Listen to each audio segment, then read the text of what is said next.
Prime Minister Sushil Koirala ji, my colleagues from South Asia, ladies and gentlemen,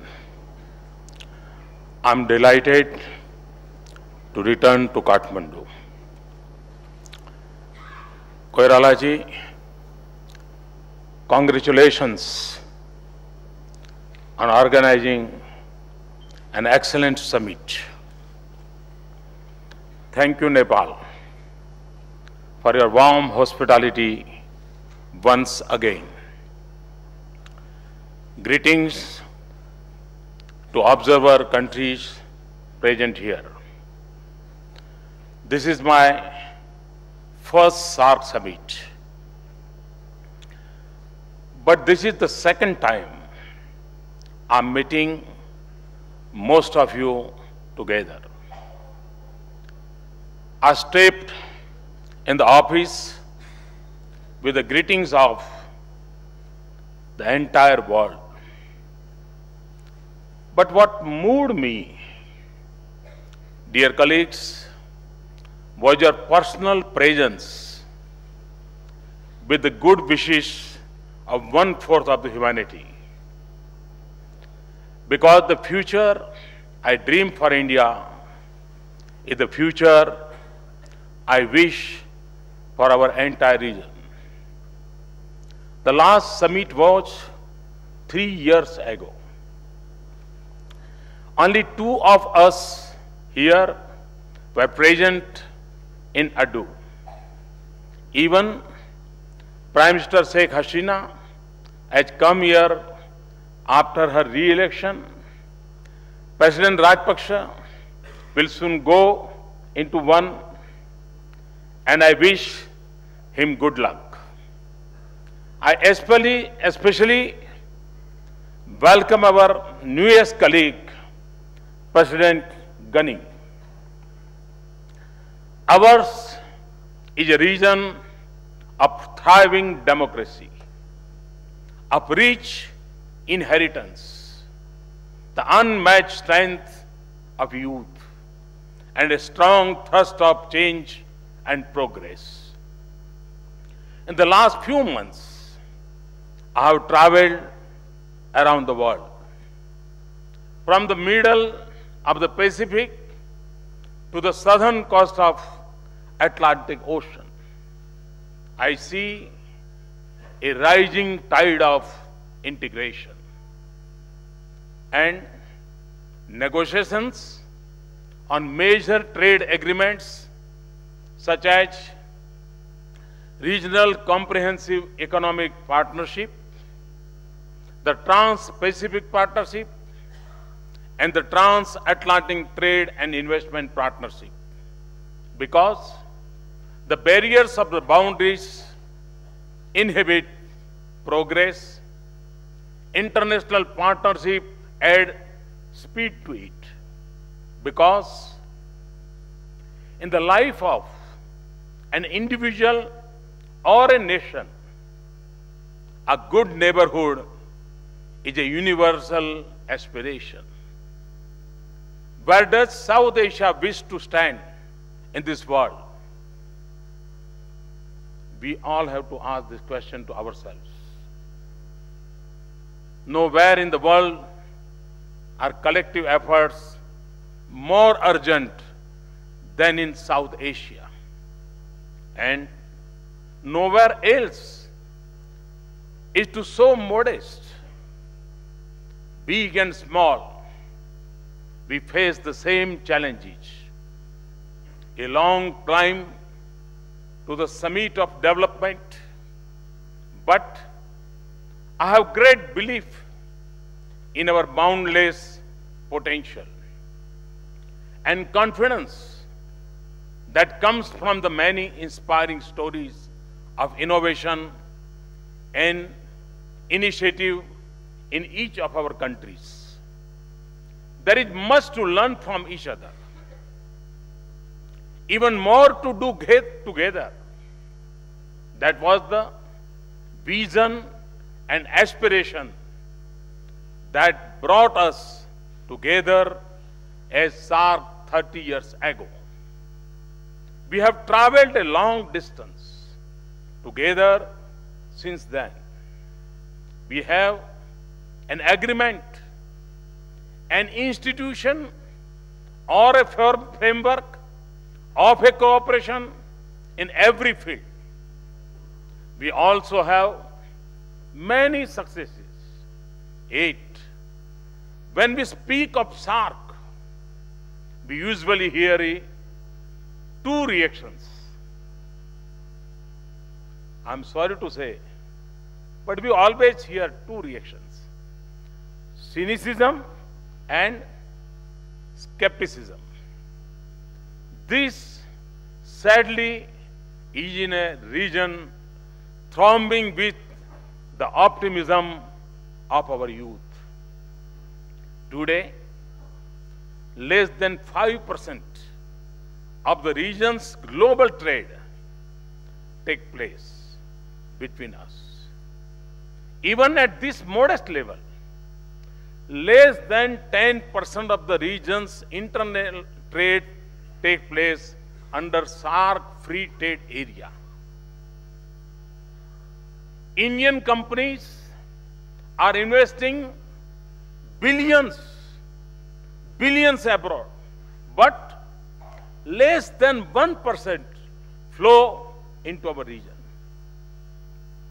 It is still harder to travel within our region than to Bangkok or Singapore, and more expensive to speak to each other. How much have we done in SAARC to turn our natural wealth into shared prosperity, or our borders into bridgeheads to a shared future? Yet, South Asia is slowly coming together.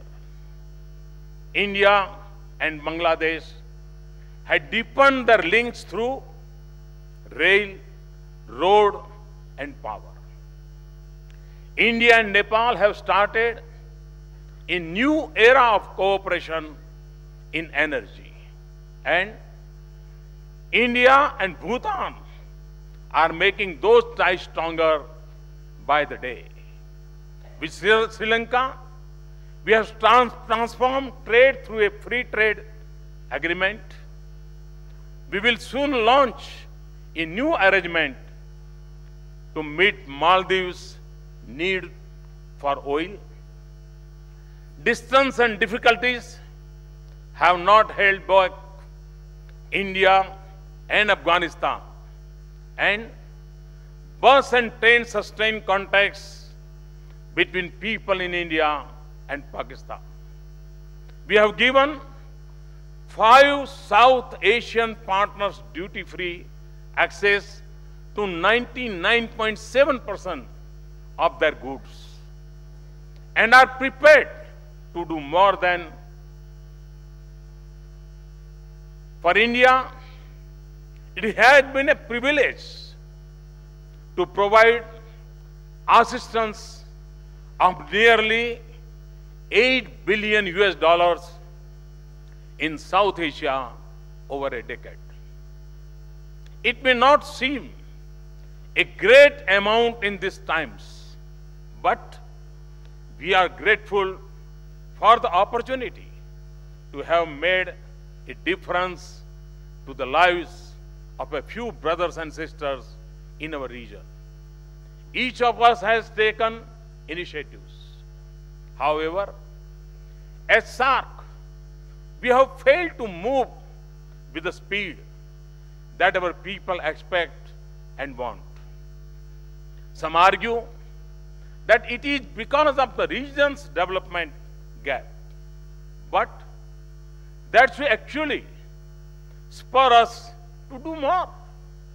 Or is it because we are stuck behind the walls of our differences and hesitant to move out of the shadows of the past?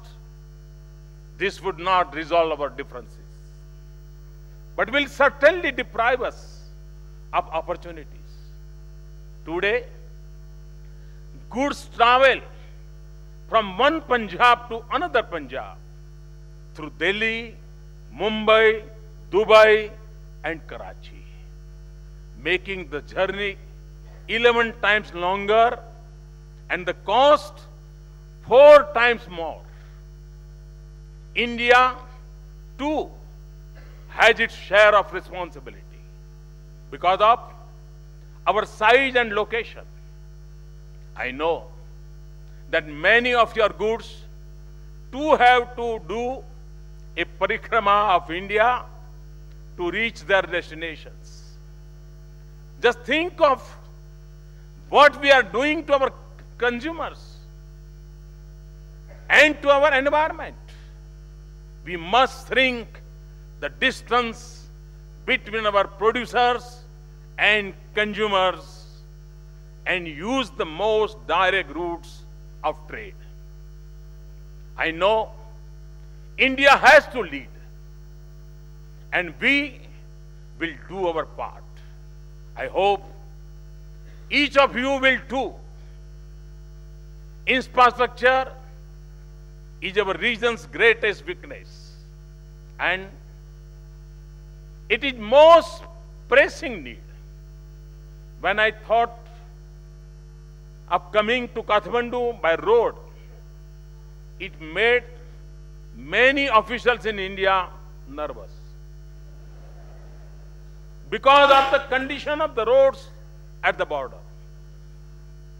Infrastructure is my greatest priority in India and also want to set up a special purpose facility in India to finance infrastructure projects in our region that enhance our connectivity and trade. We speak of ease of doing business in India. Let us extend this to our region. I promise to ensure that our facilities at the border will speed up, not slow down trade. Let us all make our procedures simple, our facilities better, our standards common, and our paperwork less burdensome.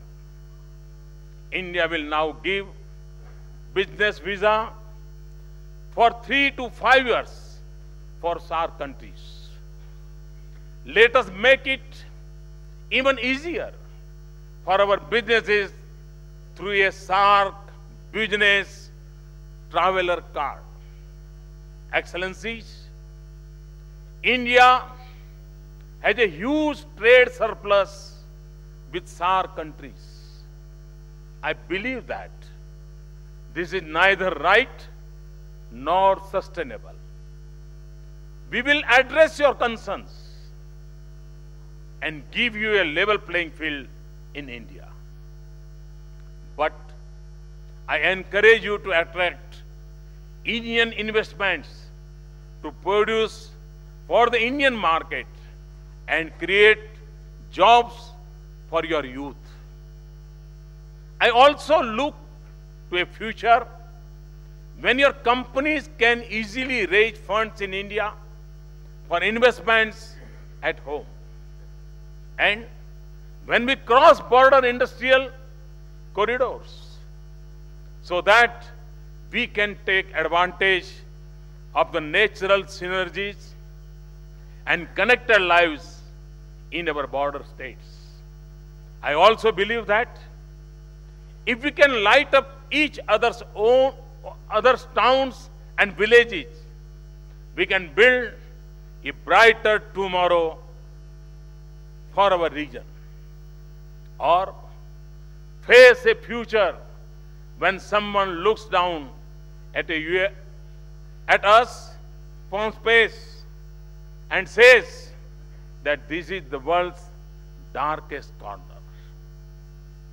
Let us treat electricity as a commodity like any other that we invest and trade in. India will fully support this initiative in the region. We should also think with ambition to use solar energy, and microgrids to quickly provide clean power to villages across the region. Our relations become stronger. When we connect the lives of the ordinary citizens of our countries, that is why connectivity and services by rail and road are so important. We should also connect ourselves more by air. We will not only make a difference to the lives of our people, but also promote tourism in the region. We should use the strength of shared heritage and our diversity to encourage tourism within our region and present South Asia to the world.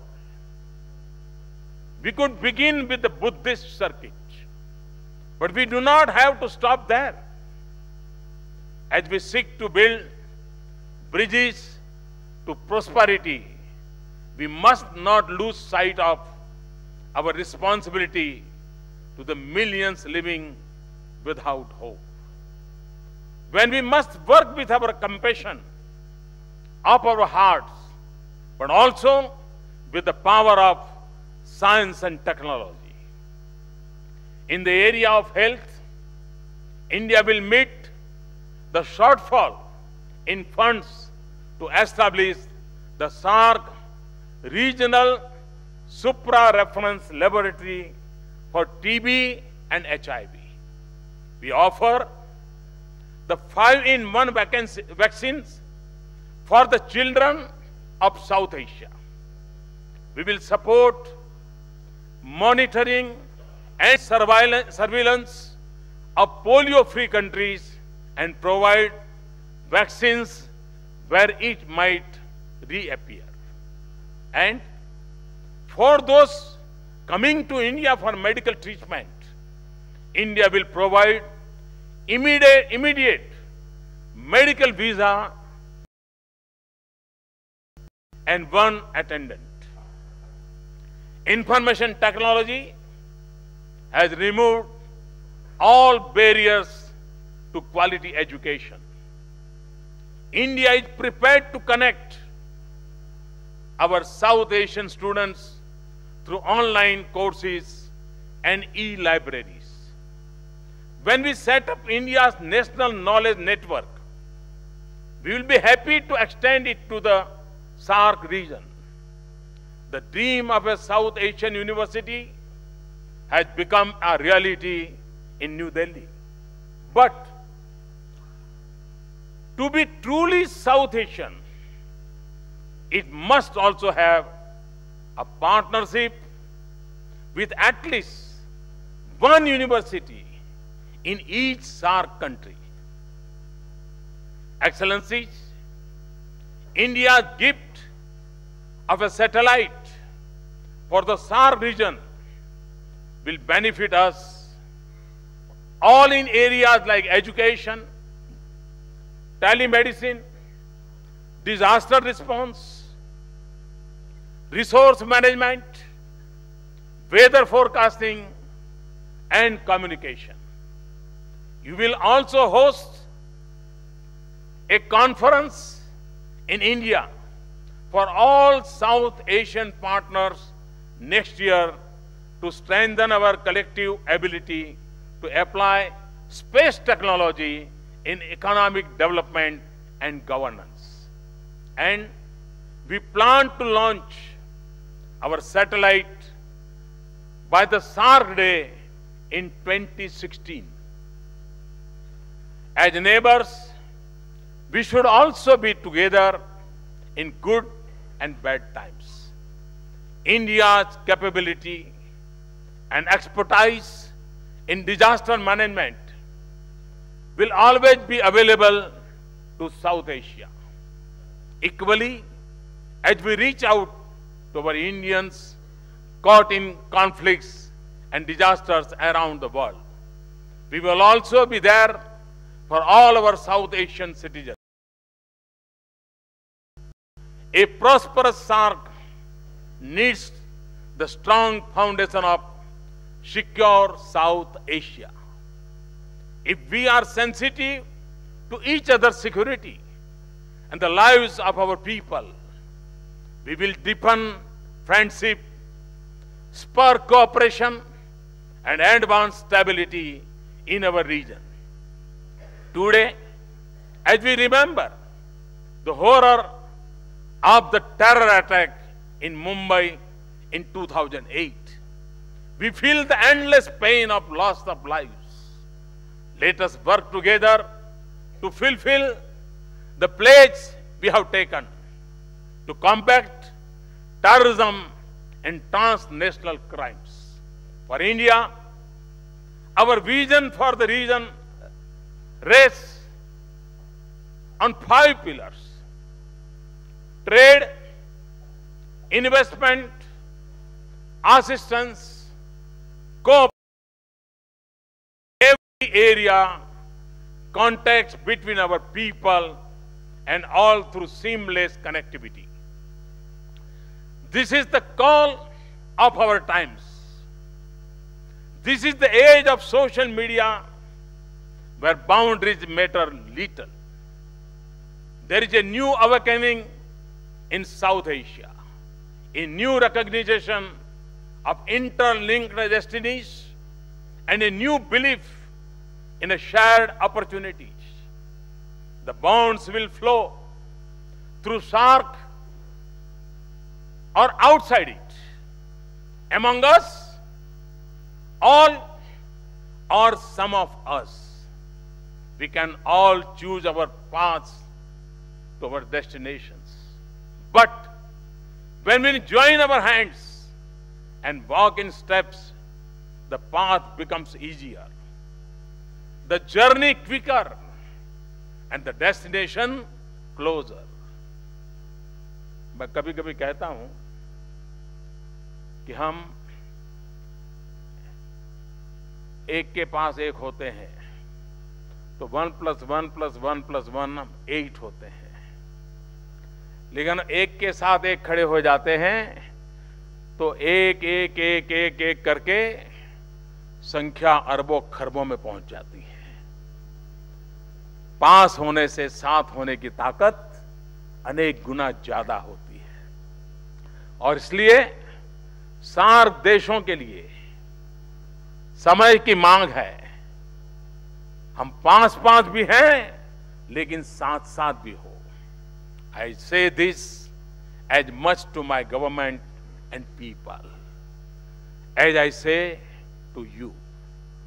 We are meeting in the lap of Himalaya, which has nurtured us through the ages. Today, it is calling us to act. Let us work to change cynicism into optimism. Let us turn South Asia of flowering hope into rich field of peace and prosperity. Thank you very much. Thanks a lot.